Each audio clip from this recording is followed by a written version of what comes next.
l'Institut des Futurs Souhaitables. Je t'invite à me rejoindre. Historien, prospectiviste. Et on avait envie qu'ils viennent pour vous aider dans cette fin de parcours, mais qui est aussi le début d'autre chose, comme on a pu le dire depuis hier, à vous donner à la fois cet élan, cette ouverture vers plus large. Et je vais faire vite parce que je sais qu'on n'a pas beaucoup de temps. Donc à toi, Mathieu.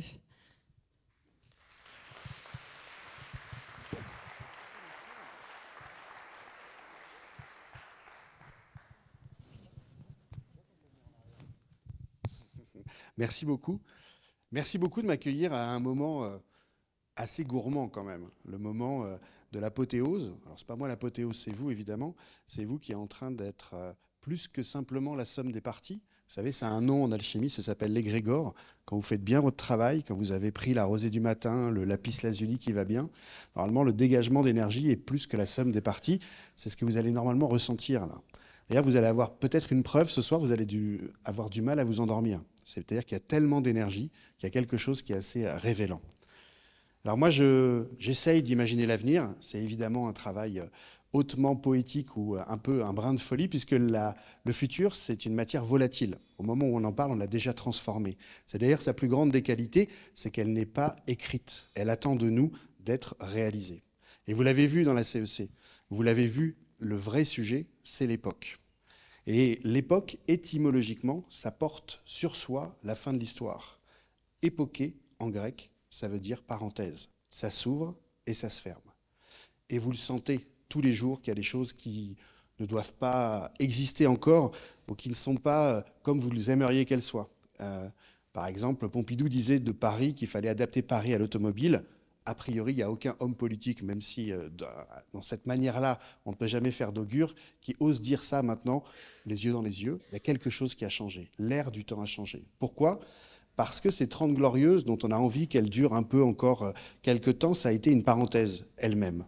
Une parenthèse dans les années 50, où les survivants avaient à disposition des nouvelles technologies et l'impérieuse nécessité de reconstruire ce qu'ils ont fait pour 450 millions d'individus à la vraie Europe de l'Ouest, Nord-Amérique, avec toute une planète entière de ressources à disposition d'un système gourmand, le système des 30 glorieuses. Si on veut jouer à ce même système sans le changer, qu'on est 9 milliards et qu'on n'a pas quintuplé les ressources nécessaires à un système gourmand, vous l'avez vu dans les premiers temps du parcours de la CEC, ce n'est juste pas possible. Ce n'est pas une question de militantisme, c'est une question de mathématiques. Ce système n'est pas adapté à 9 milliards d'individus. Donc, on a une nécessité de changer. Pour celles et ceux qui n'ont pas envie de changer, eh bien, le système en lui-même est fragile en l'état. Regardez, ça, c'est un supertanker qui fait un cadrage débordement dans le canal de Suez. Et rappelez-vous, il y a 12% de l'économie du monde qui n'avait qu'une envie, que celle ou celui qui tient la pelle le fasse un peu plus rapidement. Donc, notre système en l'état, si on ne change rien, il est fragile. Alors, il me semble qu'il y a plus de risques à ne pas bouger qu'à bouger. Le statu quo n'est plus une option. Il y a assez peu de structures qui peuvent se dire « Moi, à l'époque, je la vois passer, je la récupère après ». Même le Vatican a une cellule d'innovation. Pour vous dire, le Vatican, c'est la start-up qui a bien marché depuis 2000 ans. Normalement, ça pourrait le faire. Eh bien, même eux se posent la question de leur place dans le monde. Donc, il y a une envie, une nécessité de mouvement, de bouger. On le sent bien. Seulement, face à l'ampleur de la tâche, on est un peu désemparé. Mais moi, quoi faire par rapport... Moi, je fais un truc et la Chine. Il y a toujours quelque chose pour nous opposer au mouvement. Il n'empêche, ne pas bouger est plus risqué que bouger. Pourquoi ? Parce qu'en fait, l'humain, il a toujours fonctionné comme ça. Moi, à l'Institut des Futurs Souhaitables, j'en suis le directeur, j'ai 150 intervenantes et intervenants, exploratrices et explorateurs de la pensée, qui me font le cadeau d'Eureka. Vous savez, les Eureka, c'est ces petites épiphanies, il y a un avant et un après. Moi, j'en ai reçu un récemment de Pascal Pic, vous savez, le paléo-anthropologue du Collège de France. Pascal Pic, lui, il est évolutionniste, donc il regarde le temps long, encore bien plus long que les prospectivistes, puisque lui, c'est des millions d'années. Et il nous dit une chose, deux choses plutôt. L'évolution est toujours une affaire de compromis, dans la nature humaine, dans l'humanité. Et il nous dit, qu'est-ce qui fait bouger l'humain, depuis le temps très long de sa proto-histoire? Il y a 3 facteurs. 1, s'il y a un super volcan qui pète, qui nous obscurcit l'atmosphère, de toute façon, ça va nous impacter. 2, si la mégafaune, à l'époque, bougeait, il fallait la suivre. Et 3, le succès.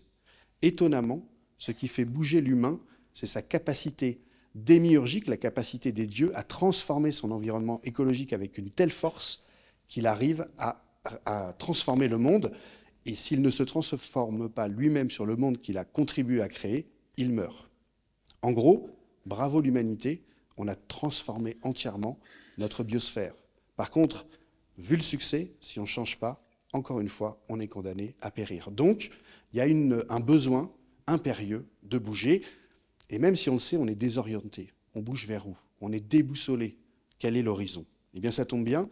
La prospective, cet art d'imaginer le futur que j'ai l'immense bonheur de pratiquer, c'est justement, ça sert à ça. Ça sert à voyager en incertitude. L'incertitude, entendez bien, les scientifiques nous le disent, ça ne veut pas dire qu'on ne sait rien, ça veut juste dire qu'on ne sait pas tout.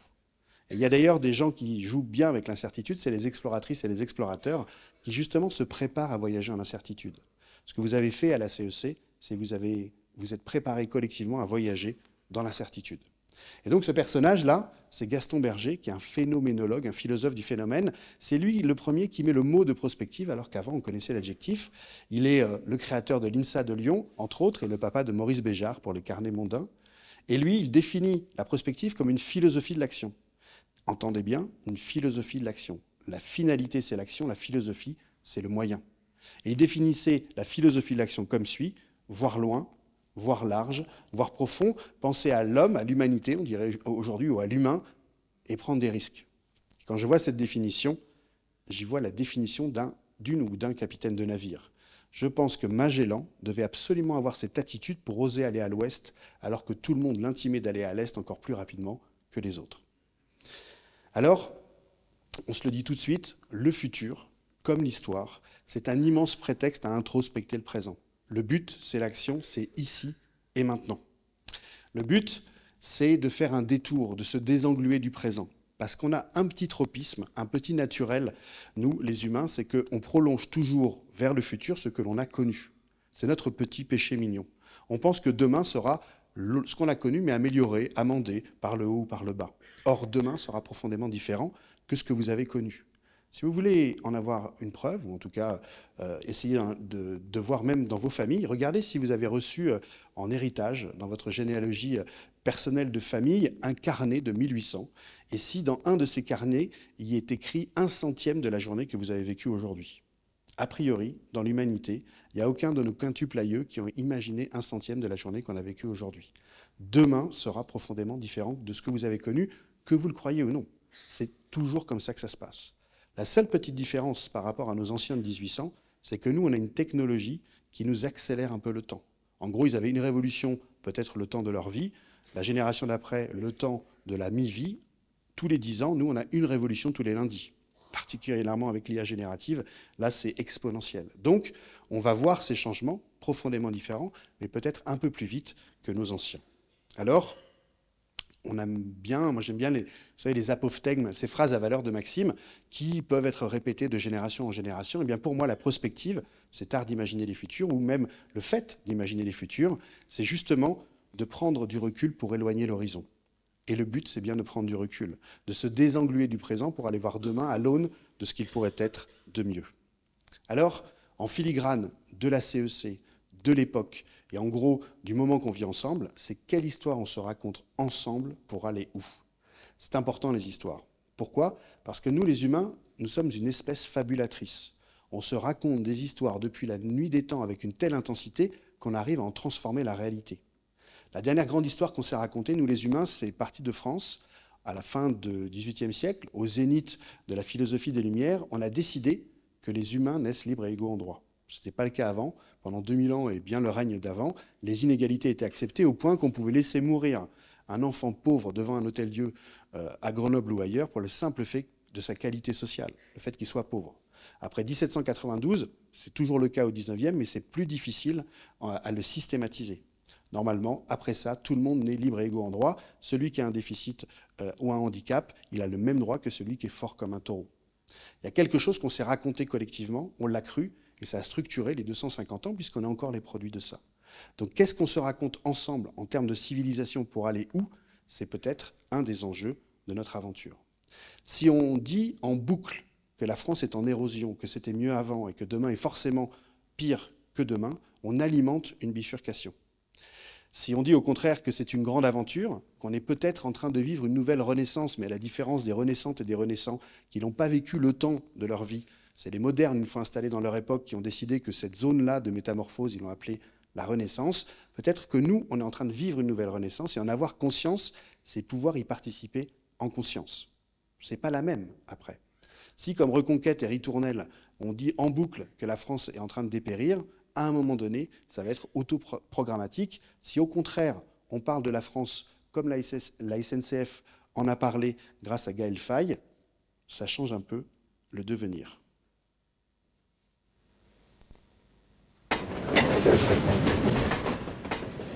Créatifs et inventeurs, grands artistes, grands féministes, grande gueule, grand de cœur, mais surtout grand râleur.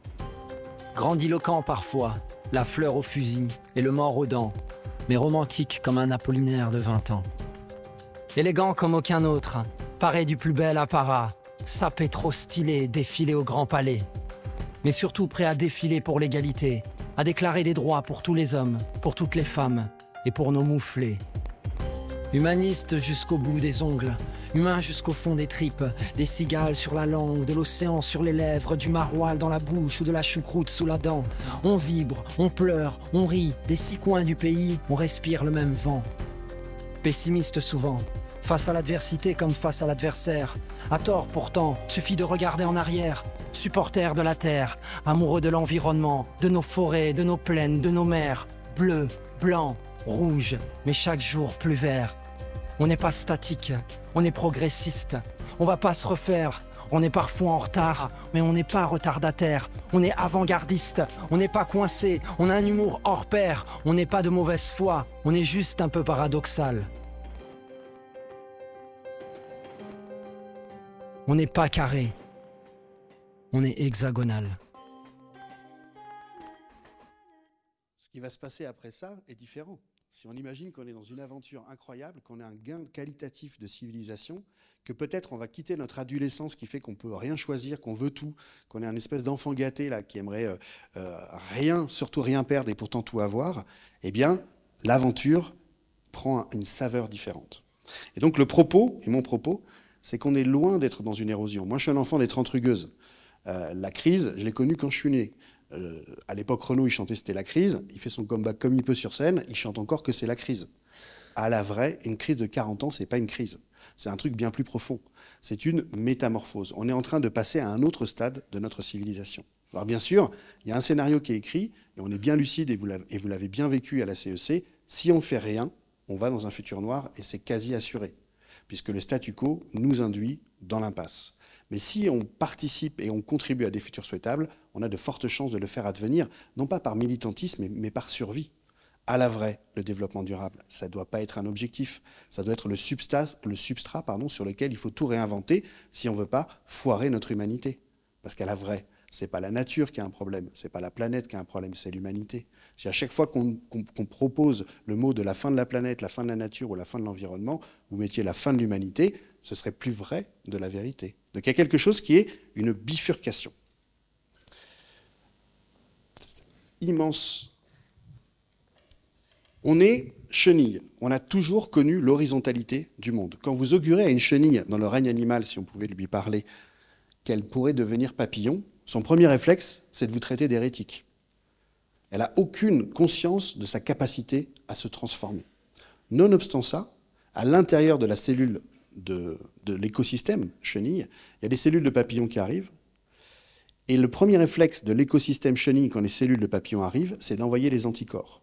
Le changement est un facteur de risque. Entre changer et pas changer, Pascal Pic nous le dit, on préfère pas changer, même si la situation est pourrie. Pourquoi ? Parce qu'elle est au moins connue. Le changement, naturellement, pour la nature humaine, fait peur. Et le futur est angoissant. Naturellement, constitutivement. C'est bien ça qu'il faut dompter. Eh bien, nonobstant ça, à un moment donné, il y a un point de percolation, il y a plus de cellules de papillons que de forces réactionnaires pour les bloquer. Et là, on rentre dans la seconde phase, la chrysalide, un lieu secret, sacré, on ne sait pas ce qui s'y passe, ça sécrète. Et puis la perspective de l'air avec le papillon. Eh bien, les biologistes ont décidé de nommer ces cellules de papillons des cellules imaginales, comme si l'imaginaire était le préalable à toute évolution et encore plus à toute révolution. Donc les histoires qu'on se raconte, c'est important, ça induit des bifurcations. Alors si j'avais à résumer l'apport de la prospective ou juste le gain que ça fait d'aller voir un peu à demain pour voir si on pourrait y être, Eh bien, je pense qu'en France, on ne manque pas de solutions. Il y en a plein. Il y a plein de gens qui font plein de choses depuis plein de temps. Des gens alternatifs, justement, qui étaient traités d'hérétiques et qui, en fait, étaient juste des porteurs d'innovation. En France, on manque d'horizon. On manque de savoir où l'on veut aller et où l'on veut aller ensemble, qui est peut-être le projet politique qui va nous emmener enfin dans le XXIe siècle. D'ailleurs, ça ne vous a pas échappé que les partis politiques ont changé de nom. Certains, d'ailleurs, s'appellent Horizon, quand d'autres s'appellent l'Avenir en commun, quand le troisième s'appelle Renaissance, Reconquête, que sais-je encore. Avant, c'était... donc, on voit bien que la destination est redevenue d'actualité. Avant, c'était les socialistes, les républicains, les démocrates, que sais-je. On amendait un chemin qui était tracé. D'ailleurs, on avait tellement confiance dans ce trajet-là qu'on avait même imaginé que c'était la fin de l'histoire. La seule continuité de l'histoire, c'était d'augmenter le volume de démocratie, de libéralisme. Un système qui marchait bien, sauf qu'on avait oublié un truc dans l'équation, c'est la biosphère. Et la biosphère, c'est rappelé à nous, c'est pas un truc infini, et on n'est pas maître et possesseur de ça, puisqu'on est nous-mêmes partant de cet écosystème qu'on appelle le vivant. Autre signal faible qui est arrivé, le vivant. Ça fait 5-6 ans qu'on entend arriver le mot. Avant, c'était la nature, l'environnement et nous, pour mieux se dissocier de tout ça. Donc, on a besoin de boussole, mais c'est une boussole particulière, à mon avis, qu'il nous faut. C'est la boussole de Jack Sparrow, le pirate des Caraïbes. C'est pas une boussole qui vous indique un cap direct, c'est une boussole qui attend de savoir ce que vous souhaitez pour indiquer un cap stratégique. En gros, pendant les 2 tiers du film, Jack Sparrow, il a un artefact incroyable qui tourne en rond, aux grandes dames d'ailleurs des équipiers qui n'en peuvent plus, et à un moment donné, il sait ce qu'il cherche. Et à ce moment-là, la boussole lui donne un cap, et là, il dit « on a un cap !» Et là, tout le monde, hop, c'est parti. Et donc, ce que vous avez pris le temps, là, c'est justement de partager un horizon commun.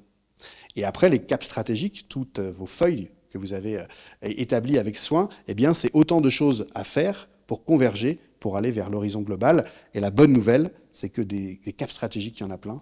Des armes de construction massive à votre service, il y en a plein. Et que le mouvement est en marche, c'est peut-être le sens de l'histoire.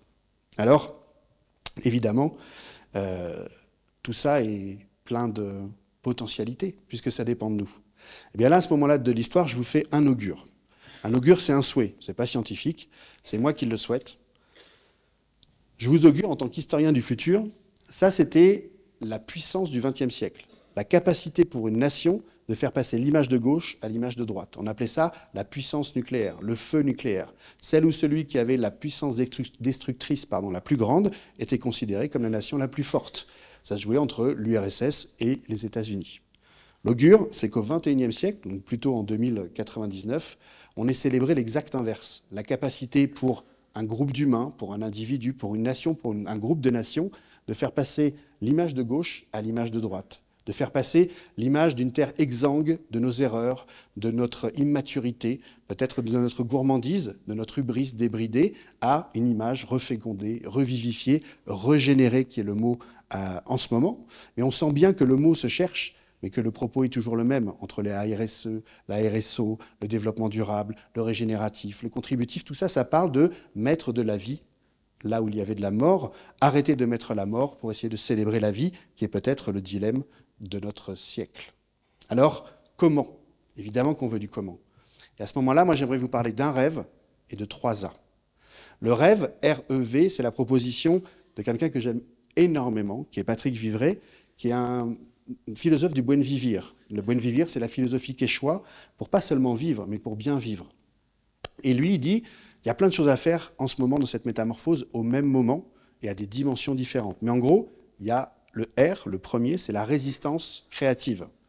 Il faut dire ya basta, no pasaran à ce qu'on veut plus voir dans le monde. Chacun son combat. Moi, perso, l'évasion fiscale, j'en peux plus. On connaît les types, on connaît les filles, on connaît les îles, on a des sous-marins et des porte-avions. Peut-être qu'on peut faire une réunion. À un moment donné, il va falloir faire 2-3 trucs. Le E, c'est l'expérimentation anticipatrice. Soyons nous-mêmes les porteurs du monde dans lequel on aimerait vivre. Testons d'abord sur nous avant d'attendre que ça vienne d'en haut. Ce que vous êtes en train de faire avec vos feuilles de route. Soyons les expérimentateurs de ce monde dans lequel on aimerait vivre. Et là encore, il y a plein d'expérimentations. Et le V, c'est la vision transformatrice. C'est quelle histoire on se raconte ensemble avec une telle énergie que ça donne envie d'aller vers ce futur plutôt que de se refermer dans un monde de toute façon qui s'effrite. Et les 3 A, c'est la même chose, mais au titre plutôt individuel ou en tout cas du périmètre que vous allez choisir. Le premier A, pour vous, votre boîte, votre famille ou votre territoire, c'est abandonner quelque chose que vous faisiez, mais que vous ne trouvez plus adéquat dans le monde dans lequel vous aimeriez vivre. Et il y en a plein. On a reçu plein de trucs avec évidence et maintenant il faut s'en débarrasser. On en parlait à midi, c'est l'apoptose, un mot savant pour dire l'automne. En automne, vous voyez des choses disparaître, mourir. Ça ne vous fait pas triste, hein? Vous avez confiance et conscience que c'est grâce à ça que le printemps arrive. Pourquoi vous n'êtes pas triste en voyant des choses mourir? C'est parce que vous avez confiance que derrière, il y a un printemps qui va arriver avec un hiver qui va nous bloquer un petit peu et qui va nous mettre en pause. Eh bien, l'invitation du premier A, dans votre périmètre, c'est de laisser passer un truc qui est dépassé. Ça peut être la clope, ça peut être tout ce que vous voulez, ça peut être des réflexions qui sont trop débiles parce qu'elles étaient marrantes dans les années 80 et que maintenant on rigole plus pareil, que sais-je. Le deuxième A, on le fait pas mal dans les cellules d'innovation, c'est améliorer quelque chose qu'on fait bien mais qu'on pourrait mieux faire à la lumière de nouveaux critères. C'est optimiser les choses, le déplacement, la bouffe, ce genre de choses. Là, on est très focal sur ça, parce que foncièrement, ça ne change pas le système, ça l'améliore, mais c'est déjà pas mal. C'est vraiment gérer ce 4e yaourt qu'on prend une semaine d'électricité dans notre frigo à jeter le dimanche.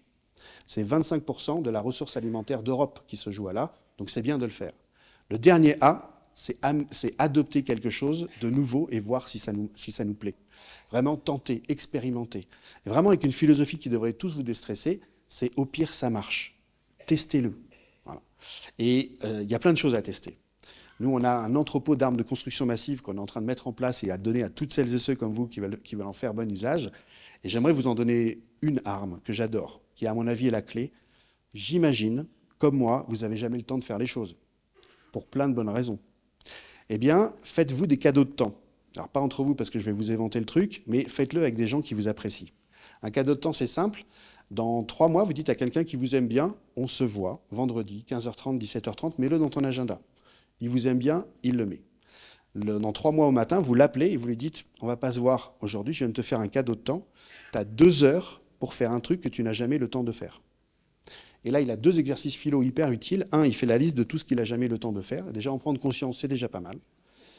Et il a 3 heures pour en choisir un parce qu'il n'a que 3 heures pour le faire ensuite. Et évidemment, si ça lui plaît, vous l'invitez à ce qu'il le fasse à autrui. Donc, ce que je veux dire, c'est qu'il y a des choses à changer, il y a des impossibles à dépasser, et j'aimerais prendre ce moment-là. On peut éclairer la salle, s'il vous plaît? Messieurs les éclairants, les luminants. Je suspends mon propos et je vais vous demander de parler à votre voisine de droite et votre voisin de gauche. Vous l'avez déjà fait, refaites-le. Et ma question, c'est qu'est-ce qui a résonné dans ce que je vous ai raconté? Et raisonner, vous l'entendrez bien et vous l'écrirez bien comme vous voulez. C'est la beauté de la langue française. Qu'est-ce qui a résonné dans ce que je vous ai raconté? Voisine de droite, voisin de gauche, pendant 5 minutes. Ça marche? Qu'est-ce que vous vous êtes dit pendant ce brouhaha d'intelligence? C'est un bruit qui est assez rare. Hein. Des gens qui disent des choses, des gens intelligents, intéressants, qui disent des choses intelligentes, c'est quand même assez gourmand quand vous êtes sur scène. C'était sûr que c'était intéressant. Ça se voyait à la commissure des rêves. Qu'est-ce que vous êtes dit?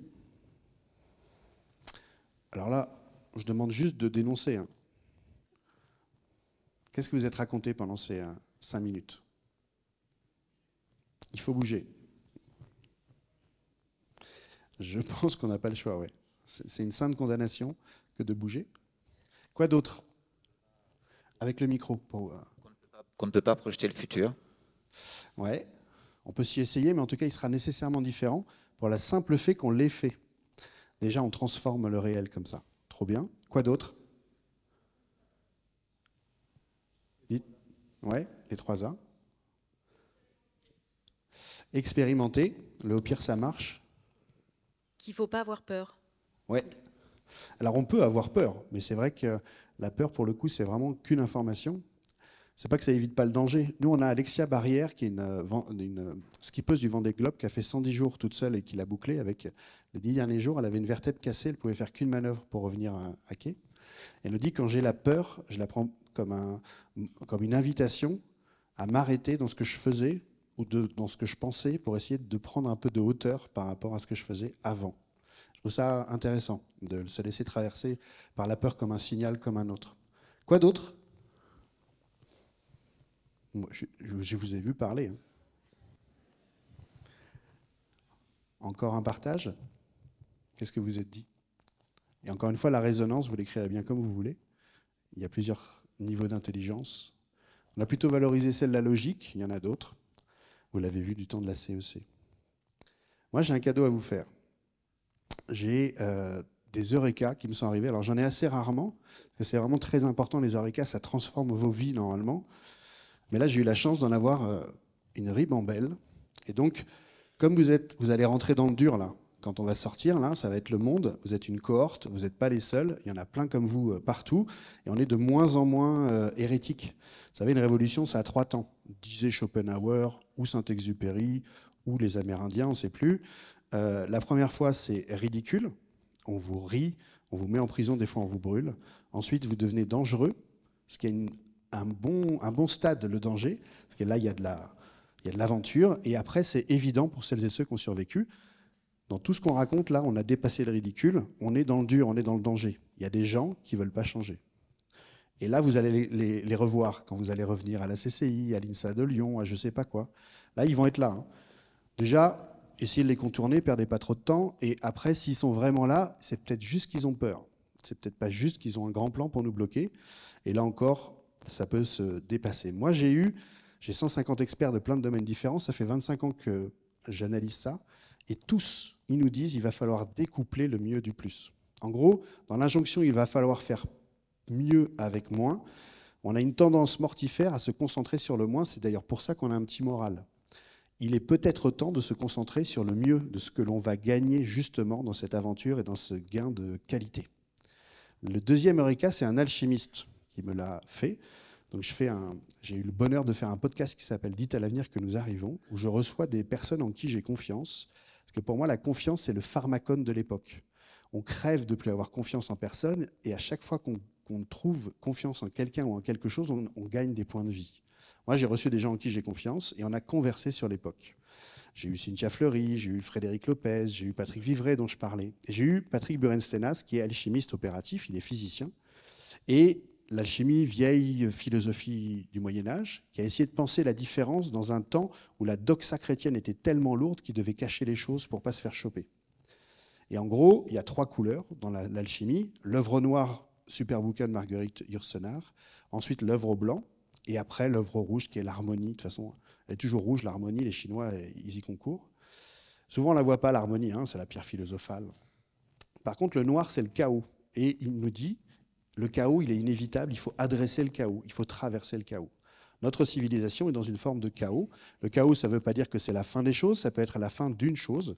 Et ça peut être la renaissance d'autre chose. Donc, comment on traverse le chaos? Eh bien, on n'a le choix que de l'énergie qu'on a pour traverser le chaos.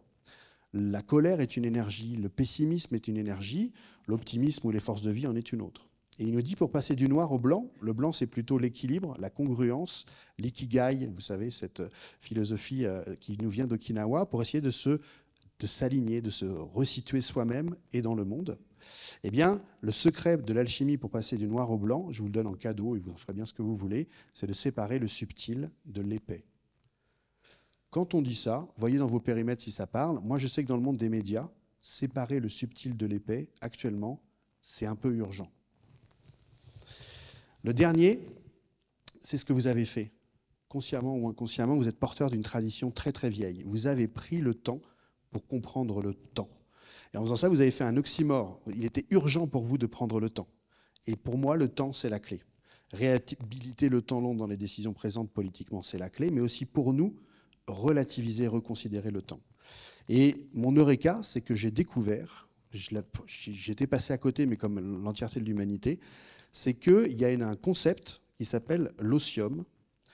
L'osium, c'est les Grecs au départ qui le fabriquent, c'est la scolée, et les Romains le reprennent, et c'est l'osium. L'osium, c'est un temps dans la Rome antique que les gens, les plus éclairés, en tout cas celles et ceux qui avaient le courage de le faire, prenaient pour soi, pour soi-même, pour essayer de construire le libre arbitre, pour construire l'esprit critique, pour essayer de se situer soi-même dans la société. On a du mal à traduire, c'est un loisir fécond, une assesse studieuse. Le temps que vous avez pris pour la CEC, c'est ça, c'est de l'osium. Ce qui est triste, c'est qu'on a perdu cette notion-là, et c'est dommage, parce qu'elle est née en même temps que la démocratie, donc l'organisation idéale de la cité, et que la philosophie, la quête de la sagesse. Étonnant qu'on ait gardé ça et qu'on n'ait pas gardé l'otium. Ou plutôt, l'otium, il a perduré dans son exact contraire, le négoce, la négation de l'otium. Comme si les valeurs de marché, la rentabilité, l'efficacité, la célérité, s'étaient construites justement en remplaçant les valeurs de l'otium, qui sont plutôt la lenteur, le désintéressement, le bien commun et surtout la quête de sens. Alors, quand on sait ça, c'est étonnant. D'ailleurs, on peut même creuser. Les valeurs du marché, aujourd'hui, le temps de loisirs féconds pour se construire, il appelle ça un temps de cerveau disponible, il veut en faire commerce. Donc, retrouver le goût de retrouver le temps pour se construire soi-même dans un truc qui est bien plus grand que nous, c'est l'invitation que vous avez eue à la CEC et c'est l'invitation qu'on a en termes d'humanité. Alors, si j'avais à résumer mon propos en quelques apophthegmes, la fin d'un monde n'est pas la fin du monde. C'est peut-être l'opportunité en conscience de participer et de vivre une nouvelle renaissance. Et vous savez que notre époque, elle n'a pas de nom encore. On est dans un entre-deux. On voit bien que ça se ferme. On la nommera Anthropocène, que sais-je. La révolution industrielle va se fermer. On va ouvrir une autre période. Historiquement, ça va être vrai. On la nommera. Et cet entre-deux, on a le choix du nom de l'époque. Moi, j'ai un nom candidat. On verra dans 100 ans si j'avais raison. Et vous serez témoin de le dire. C'est la grande métamorphose. Alors, pourquoi grande? Parce que je n'ai pas l'humilité de vivre un truc petit. J'ai qu'une vie, et on sent que les gars du Moyen-Âge, ils n'ont pas choisi leur nom. Donc, la grande métamorphose. Et pourquoi métamorphose? Parce que c'est la perspective de découvrir un nouvel état. Une nouvelle ère ou un nouvel ère, vous l'écrirez bien et l'entendez bien comme vous voudrez. Et la grande métamorphose, si c'est ce nom, peut-être que vos petits-enfants, dans 40 ans, 50 ans, 60 ans, vous diront « Papy, mamie, t'as fait quoi, toi, dans la grande métamorphose ?» Et vous avez en sortie de la CEC le choix de lui répondre et le choix de la réponse à cette question. L'avenir ne se prévoit pas, il se prépare. C'est la meilleure définition de la prospective, c'est de Maurice Blondel. C'est une affaire de volonté, le futur et la prospective, ce n'est pas une affaire de prédestination. Et il est temps de prendre au sérieux nos rêves et d'en faire une stratégie parce qu'il y a une inversion de la charge de la preuve. Aujourd'hui, les folles et les fous, ce n'est pas celles et ceux qui, comme vous, essayent de faire différent. Les folles et les fous sont celles et ceux qui pensent que le système ne peut continuer comme ça sans rien changer. La folie a changé de camp. À eux de justifier un peu leur folie, ce n'est pas à nous de justifier notre poésie. Et puis, je vais rentrer un peu dans le dur parce qu'on est sur le plateau du Vercors et que vous êtes devenus des résistants du monde d'après. Donc on va y aller. Les temps sont durs, les temps se cabrent. Et ça, c'est une belle phrase de Martin Luther King, que ceux qui aiment la paix s'organisent aussi efficacement que ceux qui aiment la guerre. Si on rentre dans cette aventure, et on rentre dans le dur, on rentre dans le danger, vous êtes, à mon avis, des chevaleresses et des chevaliers de cette grande métamorphose. Et si vous êtes, et si nous sommes des chevaliers et des chevaleresses de cette métamorphose, notre devise pourrait être « À cœur vaillant, rien d'impossible, mais à cœur écrit à la sauce de maintenant ». Je vous remercie.